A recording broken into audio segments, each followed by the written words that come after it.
दोस्तों, एक महिला को अपने प्रेमी से इतना ज़्यादा प्यार हो जाता कि वह अपने प्रेमी के बिना रह नहीं पाती और वह घर पर पति के रहते ही उसे अपने घर बुला लेती थी और फिर दोनों मिलकर पति को रस्सी से बांधकर पति के सामने ही पत्नी अपने प्रेमी के साथ वह सब काम करने लगती थी। दोस्तों, अब पत्नी बार बार अपने प्रेमी को अपने घर बुलाकर ऐसा ही काम करती रहती थी जिससे कि पति तंग आकर उसने जो कदम उठाते हैं उसे सुनकर आप लोगों के पैरों तले जमीन खिसक जाएंगे। नमस्कार दोस्तों, आज हम आप लोगों के सामने एक ऐसी सच्ची घटना सुनाने जा रहे हैं जो कि मध्य प्रदेश राज्य के सिंगरौली जिला की है। दोस्तों, सिंगरौली जिला के भरखर प्रखंड में चिमनिया नाम का एक गांव पड़ता है। दरअसल इसी गांव में जितेंद्र का परिवार रहा करता था।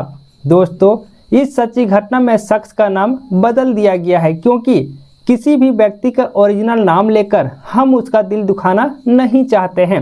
मेरा मकसद सिर्फ और सिर्फ आप सभी को इस सच्ची घटना के बारे में सही जानकारी देना है। दोस्तों, जितेंद्र की शादी साल 2020 में गायत्री नाम की लड़की से होती है। गायत्री सिंगरौली जिला के जमुनिया गांव की रहने वाली होती है। जितेंद्र की शादी के बाद जितेंद्र की पत्नी अपने सास ससुर की बातें नहीं मानती थी और वह अपने सास ससुर से बातों बातों में हमेशा लड़ती झगड़ती रहती थी। दोस्तों, जब जितेंद्र के माता पिता अपने बहू की लड़ाई से तंग आ जाती है तो वह अपने बेटे को एक अलग घर में रहने के लिए कह देते हैं कि हम तुम लोगों के साथ नहीं रहेंगे, तुम अपना अपना एक अलग घर में बना लो और उसी घर में रहो। दोस्तों, अभी जितेंद्र की शादी हुए पूरे 6 महीना भी सही से नहीं हुआ था और जितेंद्र को अपनी पत्नी की वजह से अलग घर में रहने का नसीब प्राप्त हो जाता है। दोस्तों, जितेंद्र अपनी पत्नी को काफ़ी ज़्यादा समझाने की कोशिश करते लेकिन उसकी पत्नी जितेंद्र की एक नहीं सुनती और वह उल्टा अपने पति को ही समझा देती थी। दोस्तों, अब नई नई शादी हुई थी जिससे जितेंद्र को भी अपनी पत्नी की बात टालना मुश्किल हो गया था। तो अंत में वह भी अपनी पत्नी को लेकर पुराने मिट्टी का घर लेकर आ जाते हैं और अब दोनों पति पत्नी उसी मिट्टी के घर में रहने लगते हैं। दोस्तों, अब कुछ महीने बाद जितेंद्र को पैसों की दिक्कतें होने लगता है जिससे कि वह अपने ही गांव में मजदूरी का काम करने के लिए जाने लगते थे। दोस्तों, अब जितेंद्र सुबह के 8 बजे खाना खा पीकर मजदूरी करने के लिए निकल जाते और शाम 6 बजे तक वापस अपने काम पर से घर आ जाया करता था। दोस्तों, अब शादी के पूरे 1 साल बीतने ही वाले थे कि पत्नी को एक बेटी होती है। अब पत्नी को बेटी होने के बाद पति को अपनी पत्नी संभालने के लिए काफ़ी ज़्यादा दिक्कतें होने लगता है जिससे कि वह अपनी पत्नी को अपने ससुराल में ले जाकर रख देते हैं और वह पैसे कमाने के लिए मुंबई शहर चले जाते हैं। दोस्तों, अब जितेंद्र पूरे 3 महीना मुंबई शहर में पैसा कमाने के बाद वह वापस अपने ससुराल आ जाते हैं। दोस्तों, अब जितेंद्र अपनी पत्नी को लेकर सीधे अपने गांव चिमनिया लेकर आ जाते हैं जहां पर जितेंद्र अपनी पत्नी के साथ रहने लगते।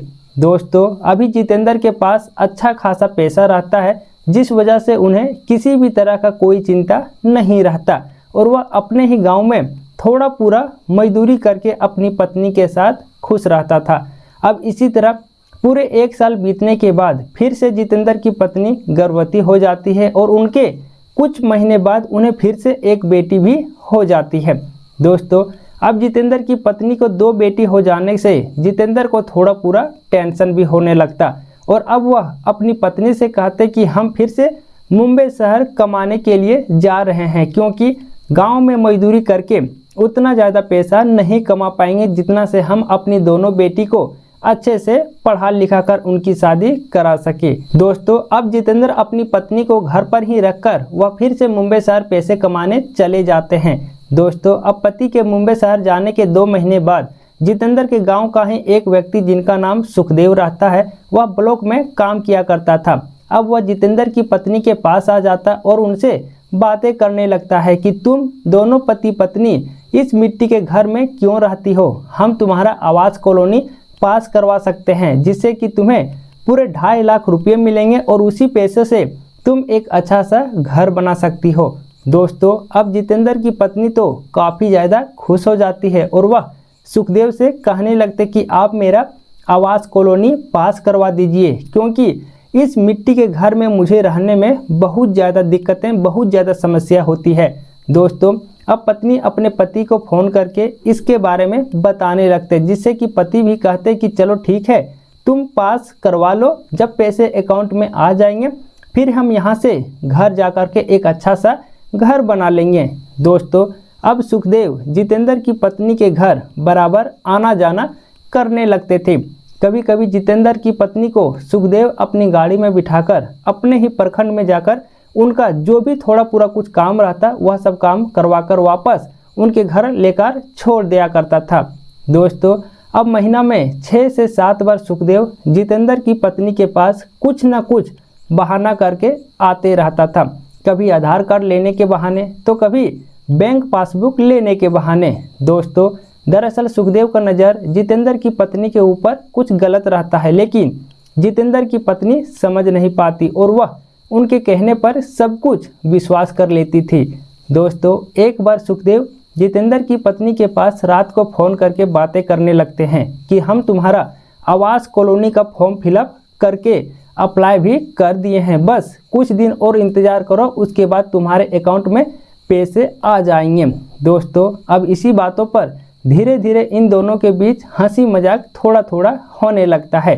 दोस्तों, अब सुखदेव रोज़ रात को जितेंद्र की पत्नी के पास फ़ोन करने लगता और कहता कि पता नहीं तुम्हारे अंदर ऐसा क्या चीज़ है जो कि मुझे तुम्हारी ओर खींचता जा रहा है। दोस्तों, अब इसी बात पर जितेंद्र की पत्नी हंसने लगती है, लेकिन उन्हें यह पता नहीं रहता कि यह व्यक्ति मुझे अपने जाल में फंसाने की कोशिश कर रहे हैं। दोस्तों, अब उसके अगले दिन सुखदेव फिर से जितेंद्र की पत्नी के पास आ जाते हैं और उन्हें अपने प्रखंड, अपने ब्लॉक जाने के लिए कहने लगता कि आज फिर से तुम्हें एक डॉक्यूमेंट में, एक कागज़ में साइन करना होगा, इसके लिए तुम्हें फिर से ब्लॉक जाना होगा।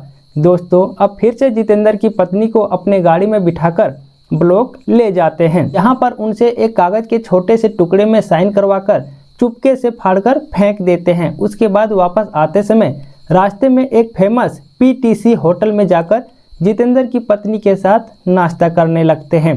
दोस्तों, नाश्ता करते समय सुखदेव जितेंद्र की आंखों में आंखें डालकर देखने लगते, जिससे कि जितेंद्र की पत्नी सुखदेव से पूछते, आप मुझे इतना गौर से क्यों देख रहे हैं। दोस्तों, अब इसी बात पर सुखदेव कहता कि मुझे तुमसे प्यार हो गया है, तुम बहुत सुंदर दिखती हो, क्या तुम मुझे पसंद करती हो।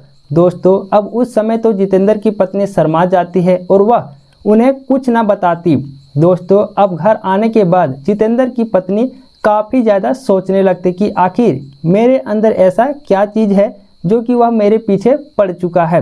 दोस्तों, अब काफ़ी दिनों से जितेंद्र की पत्नी अपने पति के संपर्क में नहीं आई रहती, तो उसे भी वह सब काम करने का मन करने लगता, जिससे कि वह भी सुखदेव के प्रति अपने मन में प्यार जगाने लगती है। अब रात होते हैं जितेंद्र की पत्नी सुखदेव के पास फ़ोन करके बातें करने लगती है। अब बातों बातों में इन दोनों के बीच काफ़ी ज़्यादा प्यार हो जाता है। दोस्तों, अब उसके अगले दिन फिर से सुखदेव जितेंद्र की पत्नी के घर आकर जितेंद्र की पत्नी के साथ कई घंटे तक वह सब काम करने लगते हैं। दोस्तों, अब जितेंद्र की पत्नी को जब भी मन करता है वह उस व्यक्ति को अपने पास बुलाकर, अपने घर बुलाकर अपनी दोनों बेटी को घर से बाहर खेलने के लिए भेज देती है और फिर उनके साथ कई घंटे तक वह सब काम करने लगते हैं। दोस्तों, अब इसी बीच जितेंद्र की पत्नी के नाम पर पूरे 2.5 लाख रुपये उनके अकाउंट में आ जाते हैं, जिसकी खुशी में जितेंद्र की पत्नी सबसे पहले सुखदेव को फ़ोन करके इसके बारे में बताने लगते कि आज मेरे अकाउंट में आवास कॉलोनी वाला पैसा पूरे 2.5 लाख आ गया है। दोस्तों, अब इसी खुशी पर सुखदेव ने जितेंद्र की पत्नी से कहते कि अब मेरा मुंह मीठा करवाओगी कि नहीं। तो जितेंद्र की पत्नी कहती, घर आओगे तभी ना।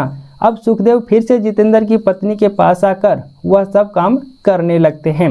दोस्तों, अब इन दोनों का प्यार इतना ज़्यादा गहरा हो जाता कि रात 11 से 12 बजे तक एक दूसरे से फ़ोन पर बातें करते रहते। दोस्तों, अब एक बार पति अपने ड्यूटी से काम करके रूम आने के बाद वह अपनी पत्नी के पास रात 10 बजे फ़ोन करते हैं, जिसमें उसकी पत्नी की फ़ोन बिजी बताता है। तो पति को अपनी पत्नी के ऊपर शक होने लगता है।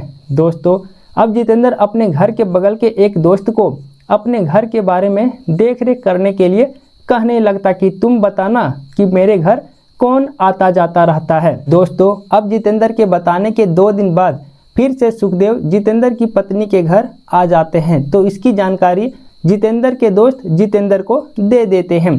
दोस्तों, अब जितेंद्र अपनी पत्नी को बिना बताए वह सीधे वापस अपने घर आने के लिए टिकट बना लेते हैं और वह गाड़ी में भी बैठ जाते हैं। दोस्तों, अब जितेंद्र अपने घर 10 सितंबर 2025 को रात 8 बजे तक आ जाते हैं। अब घर आते ही वह अपनी पत्नी को कुछ न आवाज़ देकर दूसरे दरवाजे की ओर से चुपके से घुस जाते हैं। दोस्तों, अब उस रात को भी जितेंद्र की पत्नी सुखदेव को फिर से अपने घर बुलाई रहती और वह दोनों एक दूसरे के साथ बिस्तर पर लेटी हुई रहती है। दोस्तों, अब पति अपनी पत्नी को सुखदेव के साथ ऐसी आपत्तिजनक स्थिति में देखकर उनका तो होश उड़ जाता है। अब वो अचानक से उस कमरे में घुसकर अपनी पत्नी को मारने पीटने लगते। दोस्तों, अब सुखदेव वहां से भागने के अलावा जितेंद्र को ही पकड़कर उन्हें पटक कर मारने लगते हैं और उन्हें रस्सी से पूरा हाथ पैर बांधकर मुंह में कपड़ा ठूंस देते हैं और फिर उनकी पत्नी के साथ उन्हीं के घर में उन्हीं के सामने वह सब काम करने लगते हैं। दोस्तों, जितेंद्र काफ़ी ज़्यादा चिल्लाने की कोशिश करते, हल्ला करने की कोशिश करते, लेकिन मुंह में कपड़ा ठुसा रहने की वजह से वह चिल्ला नहीं पाता, वह आवाज़ नहीं निकाल पाता। दोस्तों, अब सुखदेव और जितेंद्र की पत्नी को जब तक मन करता है वह सब काम करते रहते। उसके बाद जब दोनों का मन पूरा हो जाता है तो वह दोनों जितेंद्र के पास आकर उन्हें चाकू दिखाने लगते हैं कि अगर तुमने किसी को कुछ बताने की कोशिश किया तो हम तुम्हारा गला रेत कर मार डालेंगे। दोस्तों, जितेंद्र अकेले होने की वजह से वह अपनी जान बचाने के लिए वह उन दोनों के सामने हाथ जोड़ने लगता कि हम किसी को कुछ नहीं बताएंगे। दोस्तों, अब सुखदेव अपने घर चला जाता है और जितेंद्र एक कमरे में घुसकर काफ़ी ज़्यादा रोने लगता है। दोस्तों, अब सुबह होते ही जितेंद्र अपने घर से निकलकर अपने दोस्त के साथ बीती रात हुई घटना को बताने लगते हैं। दोस्तों, अब जितेंद्र अपने दोस्तों के साथ अपने नज़दीकी थाना में जाकर सुखदेव के ऊपर FIR दर्ज करवा देते हैं, जिसमें मौके पर पुलिस आकर सुखदेव को जेल में बंद कर देते हैं। दोस्तों, अब जितेंद्र अपने घर आते ही जितेंद्र को उनकी पत्नी काफ़ी ज़्यादा डंडे से मारपीट करने लगते हैं। अब उसके अगले दिन फिर से जितेंद्र थाने में जाकर अपनी पत्नी के ऊपर शिकायत दर्ज करवा देते हैं। अब मौके पर पुलिस आकर फिर से जितेंद्र की पत्नी को भी उठाकर सीधे जेल में बंद कर देते हैं। दोस्तों, अब जितेंद्र अपने घर आकर अपनी दोनों बेटियों से पूछने लगते कि बेटा, तुम्हारी माँ यह सब काम कितने दिनों से कर रही थी? तो जितेंद्र की दोनों बेटी कहती कि माँ बहुत दिनों से उस व्यक्ति को अपने घर रोज़ बुलाकर वह सब काम हम लोगों के सामने करती रहती थी। जब हम दोनों ने उन्हें रोकने की कोशिश किया तो वह दोनों मुझे चाकू दिखाकर डराते धमकाते रहते थे कि अगर तुम किसी को कुछ बताओगी तो हम तुम दोनों को जान से मार डालेंगे। दोस्तों, इस सच्ची कहानी को सुनने के बाद आप क्या कहना चाहेंगे? अपना विचार कमेंट बॉक्स में ज़रूर बताइएगा। इस सच्ची घटना को बताने का मुख्य उद्देश्य किसी को परेशान करना या किसी का दिल दुखाना नहीं है, बल्कि आप लोगों को सचेत करना, सतर्क करना और जागरूक करना है। धन्यवाद।